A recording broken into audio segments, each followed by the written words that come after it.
ফেরিঘাটের কি অবস্থা? তো ভালো না।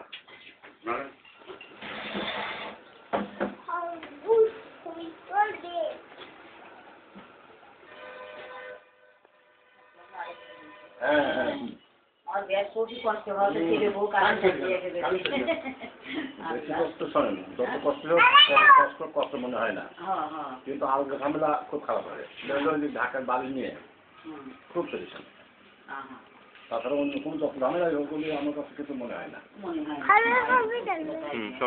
রাজশাহী ইসলাম একদিনে কাজ করি না, কাজ করছি না সব জায়গায়, কিন্তু ওই আলগা ঝামেলা খুব খারাপ, খুবই খারাপ। তাই সত্যি কথা, আল্লাহ কষ্ট করেন আর কি করবেন ভাই, আর তো আর এরকম হয়ে গেল।